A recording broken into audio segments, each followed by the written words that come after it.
Você é um agricultor que pensa grande, planeja o futuro e gosta de aproveitar as oportunidades que surgem, você não pode ficar de fora do Impulso Bayer, o maior programa de fidelidade do agro brasileiro. E o Impulso Bayer funciona de um jeito muito simples. Para participar, você compra produtos Bayer, entra no site orbia.ag e cadastra as notas fiscais. E assim que a sua nota for aprovada, seus pontos serão calculados e você já poderá resgatar produtos e serviços. Também a partir do cadastro das notas fiscais, você junta impulsos que vão determinar o seu número de estrelas. Você pode ser cliente de 1 a 5 estrelas. Quanto mais produtos Bayer comprar, maior será a sua classificação e mais benefícios você acessa, como entrada gratuita em eventos, viagens exclusivas e acesso a soluções que vão alavancar o seu negócio. Saiba mais em agrobayer.com.br/impulso-bayer. É o Impulso Bayer, impulsionando você para o futuro.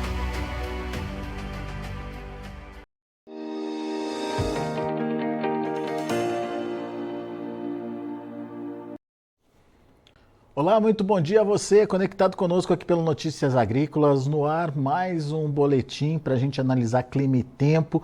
Você que é produtor rural está vendo que essa é uma das safras mais difíceis aí dos últimos anos. De um lado a gente tem excesso de chuva que prejudica a colheita, que prejudica tratos culturais, que prejudica inclusive o avanço de plantio em algumas regiões, como lá no sul do país, lá no Rio Grande do Sul, atraso no plantio da soja já vem sendo registrado. Por outro lado, temos regiões onde a falta de chuva tem sido o maior problema. Tem produtor que a essa altura do campeonato, a gente está falando aí da segunda quinzena de novembro já, e tem produtor que no Centro-Oeste ainda não conseguiu concluir o plantio da sua safra de verão. Enfim, é uma safra desafiadora em termos de clima e, obviamente, a gente quer entender o que está acontecendo e, mais do que isso, o que o produtor pode esperar daqui para frente. Será que teremos uma normalização? Será que o menino travesso, o El Ninho, aí, vai dar uma trégua para os produtores? Quem nos ajuda nesse entendimento é o meu amigo Luiz Renato Lazinski, agrometeorologista, está aqui já no vídeo com a gente. Bem-vindo, Lazinski, obrigado por nos ajudar a entender um pouquinho de tudo isso que está acontecendo, né? E principalmente trazer para o produtor um pouquinho do que você está vendo aí, do seu sentimento em relação ao que vem pela frente em termos de clima e tempo. A gente teve um início de safra muito complicado, né, Lazinski? Bom, em primeiro lugar, é uma satisfação imensa conversar contigo novamente, Alexander. E é aquilo que você falou, né? Clima, ele acaba sendo esse fator fundamental, não é? Se você olhar, por exemplo, Alexandre, esses últimos 3 safras, sem ser esse ano, as últimas 3 safras passadas, nós tivemos a influência desse Laninha, né? Em que nós tivemos problemas aqui no sul, algum Paraná, Santa Catarina, Rio Grande do Sul. Esse ano aí, com essa última safra, Rio Grande do Sul sofreu bastante, com quebras aí bem acentuadas, Argentina, né, que nós vimos. Por outro lado, você teve um clima extremamente favorável, Alexander, ali na região do Mato Piba, Centro-Oeste, Sudeste. Ali foram 3 anos seguidos de safra muito boa, né, devido à influência do Laninha. Então, aquilo que eu sempre digo, né, Alexander, hoje, com toda essa tecnologia que você tem na agricultura por satélite, agricultura 4.0, sim, você tem melhoramento genético, você tem manejo de solo, pragas e doenças, você faz de tudo da porteira para trás como manda assistência técnica. Mas tem um fator que você ainda não consegue controlar, que é justamente o clima. Apesar de toda a tecnologia que nós temos, o clima ainda é esse fator fundamental de sucesso ou não das nossas lavouras, né? Haja visto aí, como eu falei, esses últimos anos. E como você disse, nós aí, dos últimos 3 anos, passamos sob influência do Laninha, e este ano, a partir de meados desse ano em diante, nós estamos sob a influência do El Ninho. E o que nós temos observado, Alexandre? Excesso de chuvas aqui no sul do Brasil, né? Se você olhar os mapas aí, os acumulados de chuva, você por exemplo, agosto, setembro, outubro, no mapa aí do INMET, do Instituto Nacional de Meteorologia, você vai ver que ali, naquela região noroeste do Rio Grande do Sul, sudoeste do Rio Grande de Santa Catarina, nós tivemos acumulados em 3 meses de 1.200 milímetros, né? Quando, na verdade, chove o ano todo, você tem ali 1.500, 1.700 milímetros, choveu 1.200 em 3 meses. Então, o acumulado de chuva é muito alto. E isso vem se verificando aqui, eu diria, desde o sul do Mato Grosso do Sul, sul de São Paulo, os 3 estados do sul do Brasil, né, vem sofrendo com esse excesso de chuva. Isso tem prejudicado muito, principalmente agora, a colheita, né, e a qualidade dos grãos das culturas de inverno, principalmente trigo e cevada, porque você acaba prejudicando a qualidade desses grãos, acaba atrapalhando na colheita, e você acaba, digamos assim, atrasando muito, como você falou, né, o início do plantio da safra de verão. Você não consegue entrar com máquina no campo, atrasa o plantio. Às vezes você tem plantio, você tem um excesso de chuva, em alguns lugares tem que ter o replantio.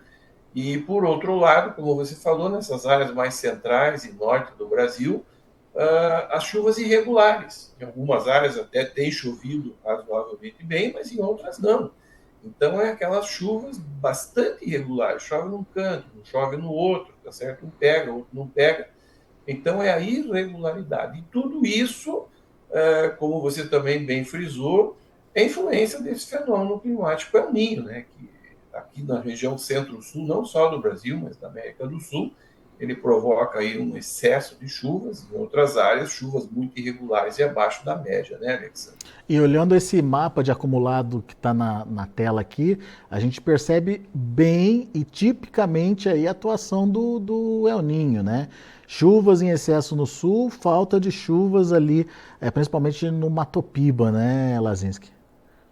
Exatamente, Mato Piba, Nordeste, não é? Nós temos visto também aí a Amazônia, os rios Sim. muito baixos devido à falta de precipitação, queimadas em excesso também, né? Devido aí à falta de chuva, falta de umidade, não é? Então esse mapa aí, ele é um retrato fiel do que está acontecendo e é um retrato fiel do El Niño. Chuvas acima da média na região centro-sul do Brasil e nas outras chuvas irregulares e até abaixo da média, né, Alex? Meteorologicamente, o que acontece? Essas frentes frias elas não conseguem avançar, elas ficam paradas ali em cima do sul do Brasil por algum motivo, Lazinski? Exatamente. Na verdade, você tem o aquecimento. O que é o El Niño? É um aquecimento das águas na região equatorial ali do Oceano Pacífico, né? Então, o que acontece? Por que nós olhamos para o Oceano Pacífico? Afinal de contas, eu tenho um oceano aqui na minha porta, na minha casa, que é o Oceano Atlântico. E Sim. por que eu olho para o Pacífico? Porque se você pegar o mapa mundi, você vai ver que o Oceano Pacífico é o maior oceano do mundo.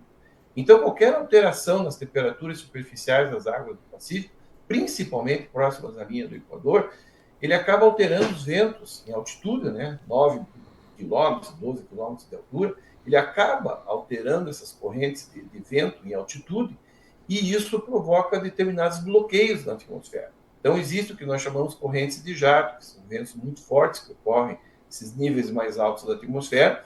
Eles bloqueiam as frentes frias que vêm do sul, essas frentes frias ficam estacionárias aqui sobre a região centro-sul do Brasil, principalmente sobre a região sul do Brasil, tá certo? E forma-se uma massa de ar bastante quente, que é o que nós temos observado, temperaturas extremamente altas do Brasil, né? Uma massa de ar quente e seca, que se forma sobre essa região aqui central do Brasil, não é? Norte, central e nordeste. Essas Como se fosse temperaturas. uma bolha de sabão, como se fosse uma bolha de sabão em cima da mesa. Agora imagine uma bolha de sabão de 2, 3 mil quilômetros na região central do Brasil. E essa bolha não permite, né? Esses ventos não permitem que essa bolha se desfaça, quebra esse bloqueio e bloqueiam as frentes frias que vêm do sul. Essas temperaturas altas, Lazinski, elas são características do El Niño também? Também, você tem temperaturas altas, né? O El Niño, na verdade, você tem temperaturas acima da média, não é? Isso deve diminuir de agora em diante, tá? A partir dessa semana nós já vamos ter aí temperaturas diminuindo um pouco, principalmente na região centro-oeste do Brasil. Nós tivemos aí alguns períodos muito quentes, né? Isso aí deve voltar ao normal agora daqui para frente. Mas isso é típico do ano de El Niño, né? No ano de Laninha, por exemplo, você tem massas de ar extremamente frias que atingem a região centro-sul do Brasil, e nos anos de El Niño você tem temperaturas mais altas que atingem essa região central, norte e nordeste do Brasil, principalmente aqui no sul também, não é? Você acaba tendo essa influência aí dessa massa de ar mais quente e mais seca, Alexandre. Muito bem. A gente viu um mapa de chuvas acumuladas que já aconteceram e que mostraram ali no mapa como é que elas atuaram em cada região. Agora a gente tem um mapa de anomalias. Explica melhor para a gente o que é esse mapa que a gente vai ver agora, Lazinski. Esse mapa, Alexander, é uma diferença entre as chuvas que ocorrem normalmente, uma média que ocorre normalmente nessa época do ano, a diferença entre o que normalmente ocorre na média e o que realmente aconteceu. Então você pode reparar que nessas áreas mais azuis aí na região centro-sul do Brasil, essas áreas do Brasil significam excesso de precipitação, chuvas acima da média. E essas áreas das áreas mais norte, centro e nordeste do Brasil, amarelo, vermelho, são as áreas em que choveu abaixo da média. E aí eu chamo mais uma vez a atenção para você, ali no noroeste do Rio Grande do Sul, sudoeste de Santa Catarina, ali choveu 800 milímetros praticamente, né, aquela área azul mais escura ali, você tem ali 800 milímetros acima da média. Você choveu 800 milímetros acima do que deveria chover nessa época do ano. E foi isso que nós observamos, né? Você acompanhou nas notícias aí as enchentes no Rio Grande do Sul, os temporais que nós tivemos, não é? Santa Catarina, no Paraná, principalmente nessas áreas mais centro-sul do Paraná, aqui na bacia do Rio Iguaçu, no Rio Grande do Sul, ali no Uruguai, por ali. Todas essas áreas aí nós observamos enchentes daí nos últimos 2, 3 meses devido ao excesso. Então essas áreas em azul mostram aonde nós tivemos um excesso de chuva, e as áreas amarela, vermelha, as áreas em que as precipitações ficaram abaixo da média. E é isso que vem acontecendo. Típico, esse mapa também é um retrato fiel de uma situação de El Niño, tá certo, Alexandre? Muito bem.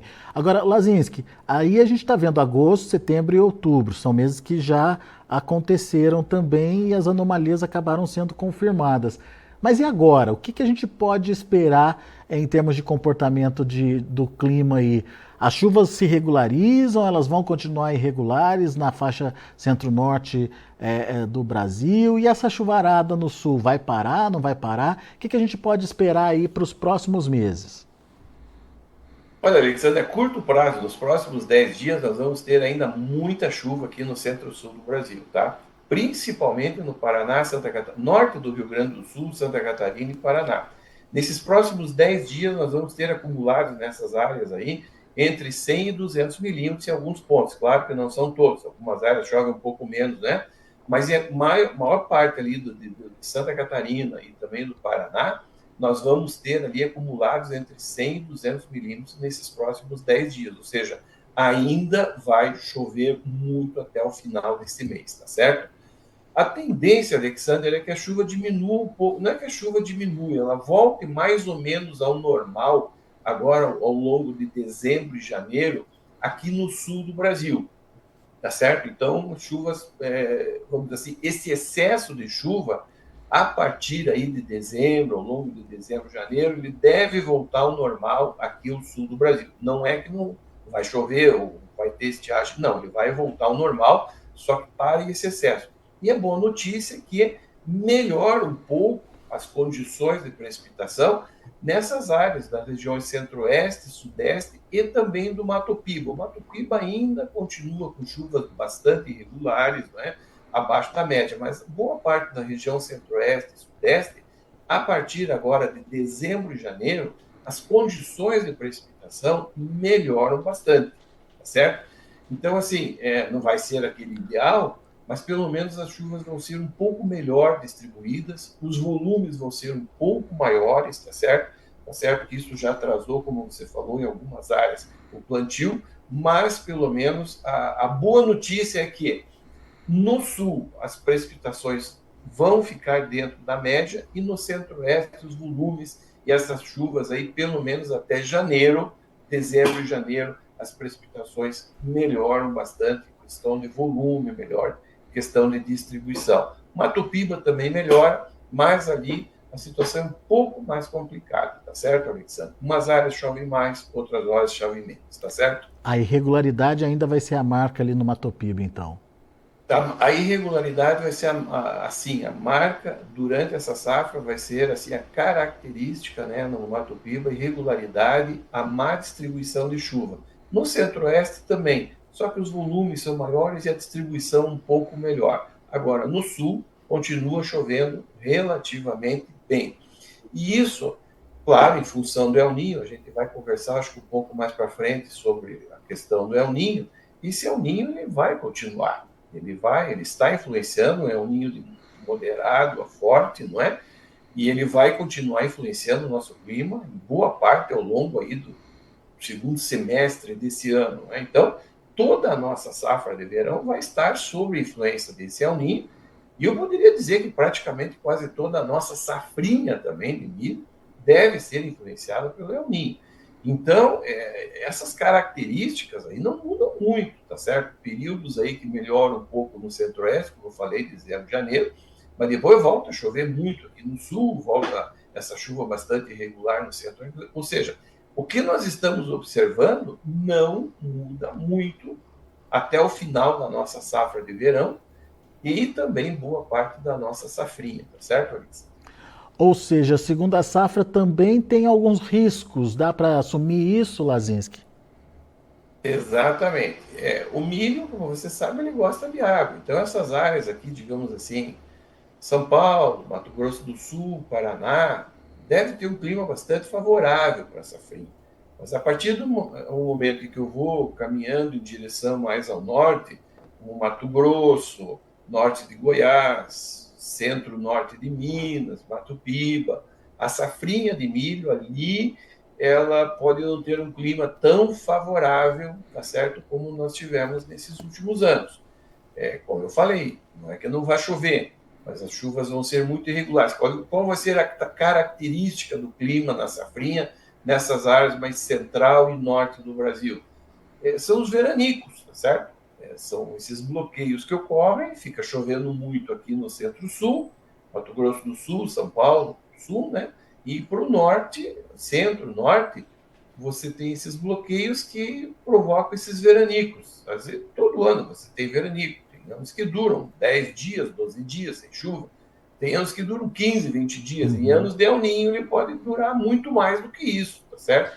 E o problema maior é quando esse veranico acontece naquela fase crítica da planta, né? Florescimento, enchimento de grãos.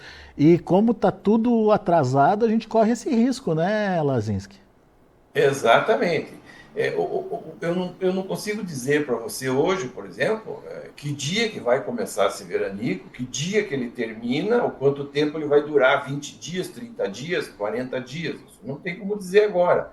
Mas as condições meteorológicas e as condições atmosféricas em anos de El Niño são extremamente favoráveis à ocorrência desses veranicos e veranicos prolongados nessa região, tá certo? Veranicos de mais de 20, 30 dias, tá? Daí até mais às vezes, tá? Então, aquilo que eu digo, nós temos assim, a estatística, a experiência mostra que em anos de El Niño esses veranicos ocorrem nessas áreas mais central e norte do Brasil e são veranicos mais prolongados. Agora, qual é o período? Quando ele começa, quando ele termina? Não dá para dizer, né? Então, fazer o quê? A ideia é fazer um escalonamento de plantio seria o ideal, né? Porque às vezes você pega uma parte com veranico, uma parte sem veranico, mas enfim, isso aí. Hoje você tem técnicas, você tem, como eu falei, melhoramento genético, sementes, melhoramento, assim, manejo de solo, pragas, tudo isso você não elimina o fator clima, mas você minimiza os efeitos adversos do clima na tua lavoura, né? Então, existem algumas técnicas que você pode aplicar aí, né, Alex? Muito bom. Vamos ver o próximo mapa, que esse sim mostra o culpado de tudo isso. É isso, Lazinski? O El Niño? Exatamente. Esse é o mapa da NOAA, né? Esse é um prognóstico, uma previsão para o trimestre de anomalia da temperatura do mar, né? do trimestre dezembro, janeiro e fevereiro, né? Então você veja ali que naquela região mais próxima ao Equador, que é o Belporro, El Niño, Laninha, né? Aquela área em vermelho. Então ele está prevendo ainda nesse trimestre, dezembro, janeiro e fevereiro, praticamente até o final da nossa safra de verão, aí, final de janeiro, fevereiro, esse El Niño bem ativo, e é um El Niño forte, porque você vê de algumas áreas ali que chega a 2, 3 graus a temperatura da água do oceano acima da média, né? E como eu disse para você, nós olhamos para o Pacífico porque é o maior oceano do mundo. Você pega essa área em vermelho, é quase o tamanho da América do Sul. É quase o tamanho da América do Sul de água quente, acima da média, evaporando. Essa água tem que cair em algum lugar, né? Essa água que evapora. Então, E a lugares é tendência, aqui, né? e a tendência é continuar Oi? esquentando, Lazinski? Esse El Niño, ele pode se agravar? Ele vai continuar o El Niño de intensidade forte nesse trimestre, dezembro, janeiro e fevereiro. A partir de fevereiro ele começa a perder intensidade, tá Ah, é? certo? Ele vai diminuindo a intensidade e os prognósticos mostram que pelo menos até meados do próximo ano nós vamos estar sob influência desse El Niño, claro, mas aí não com essa intensidade que nós estamos vendo nesse mapa. A intensidade, essa anomalia de temperatura vai diminuindo a partir de fevereiro em diante, tá? Esse El Niño vai perdendo força, mas ele ainda vai, como é o El Niño forte, ele vai passar o El Niño moderado e mais ali para meados do ano que vem ele vai passar para o El Niño fraco até ele praticamente se dissipar ao longo do inverno nosso de 2024, né? Então, até o outono praticamente nós vamos estar sob a influência do El Niño. Só que ele deve atingir o máximo agora, dezembro, janeiro, fevereiro, e a partir daí ele vai perdendo intensidade, vai diminuindo intensidade. Mas isso não quer dizer que ele vai embora, isso quer dizer que ainda vai continuar chovendo bem aqui no centro-sul, e chuvas muito irregulares, boa parte da região centro-oeste, sudeste, Mato Piba, essas áreas aí, Alexandre. Quer dizer, o desafio da safra continua então, Lazinski? Exatamente, o desafio da safra continua, tá certo?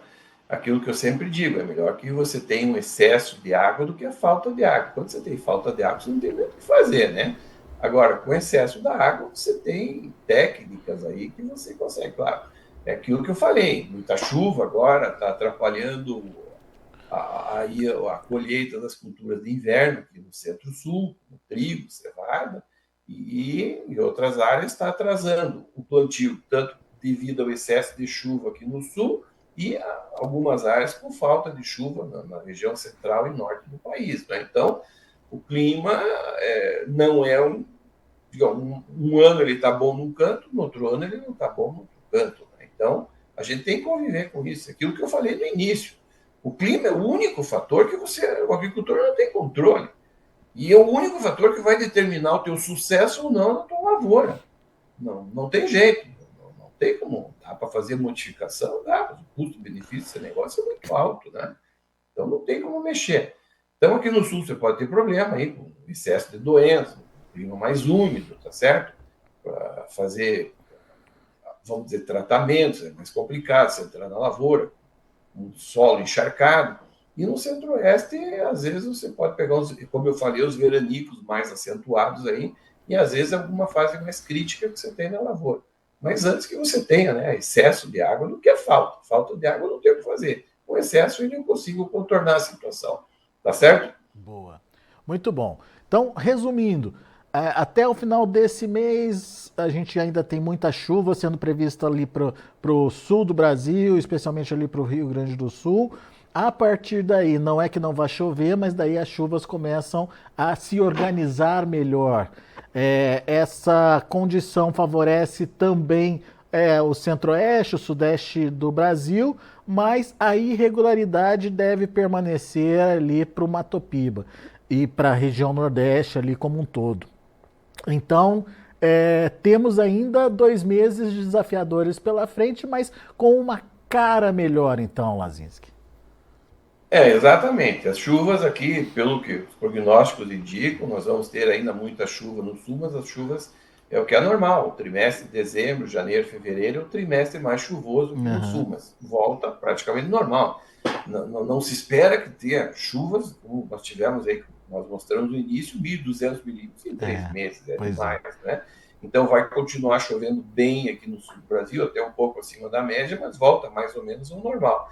E melhora um pouquinho as condições aí de precipitação nessa região central, norte do Brasil, né? Até para o Nordeste chove um pouco melhor ali, tá certo? Então, e até o final do mês, agora, esses próximos 10 dias, ainda chove muito, como eu falei, mas mais aqui do norte do Rio Grande do Sul, Santa Catarina, Paraná, é que os acumulados devem ainda ficar muito altos.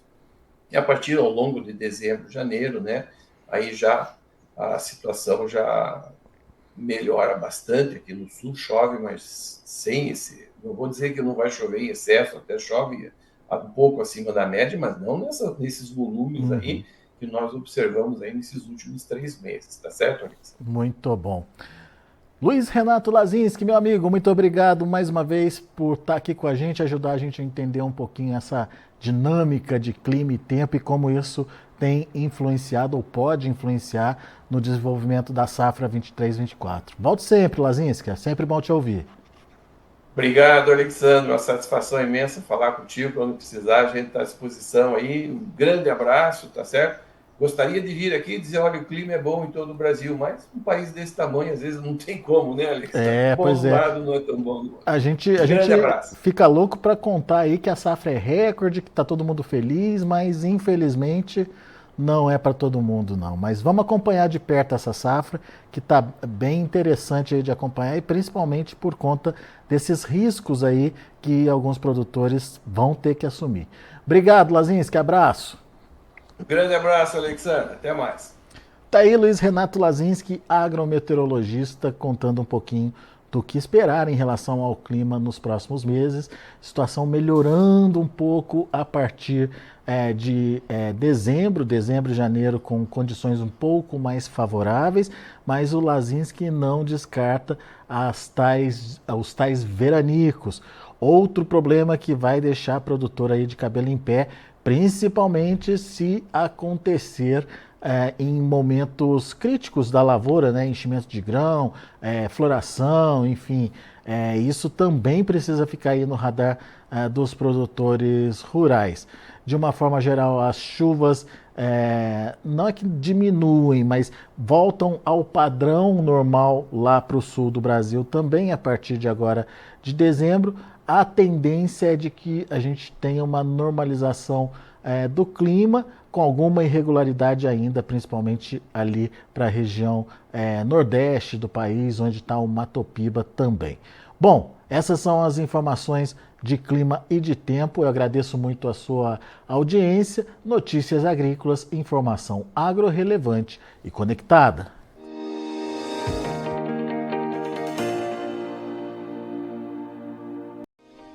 Se inscreva em nossas mídias sociais. No Facebook, Notícias Agrícolas. No Instagram, @Notícias Agrícolas. E em nosso Twitter, @Norteagri. E para não perder nenhum vídeo, não se esqueça de nos acompanhar no YouTube e na Twitch, Notícias Agrícolas Oficial.